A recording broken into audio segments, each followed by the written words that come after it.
வணக்கம். எடல்வைஸ் aggressive hybrid ஃபண்டை பற்றி இன்றைக்கி பார்க்கலாம்.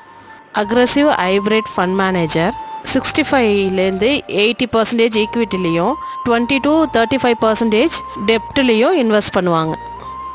இதோட 5 years பெஞ்ச் மார்க்கை பார்க்குறப்ப 16.35% இருக்குது.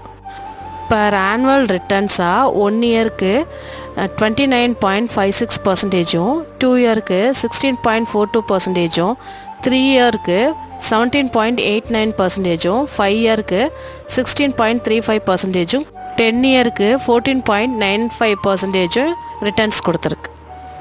இதோட ரிஸ்க் ரேஷியோ பார்க்குறப்ப standard deviation 10.64%, beta 1.09%, sharp ratio 1.15% returns கொடுத்துருக்கு. ஸ்டாண்டர்ட் டிவியேஷனையும் பீட்டாவையும் பார்க்குறப்ப சுமாராக இருந்தாலும் ஷார்ப் ரேஷியோ அக்ரெசிவாக ரிட்டர்ன்ஸ் கொடுத்துருக்கு. ஒரு ஃபண்டுக்கு ஷார்ப் ரேஷியோ தான் ரொம்ப முக்கியம்.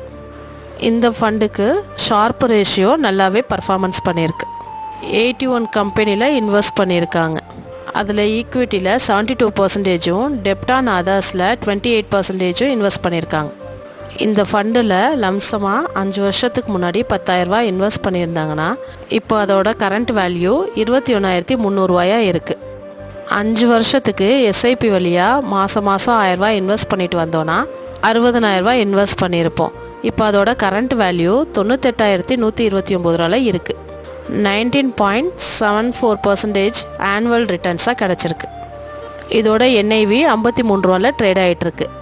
இதோட ஃபண்ட் சைஸு 1170 கோடி. இதோட எக்ஸ்பென்ஸ் ரேஷியோ 0.21% இருக்குது.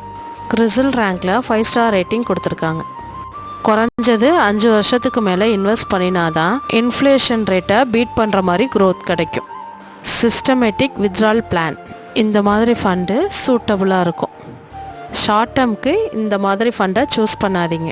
இந்த மாதிரி அக்ரெசிவ் ஹைப்ரிட் ஃபண்டில் இன்வெஸ்ட் பண்ண போகிறீங்கன்னா உங்கள் பர்சனல் அட்வைசரை கன்சல்ட் பண்ணிவிட்டு இன்வெஸ்ட் பண்ணுங்கள். தேங்க்யூ.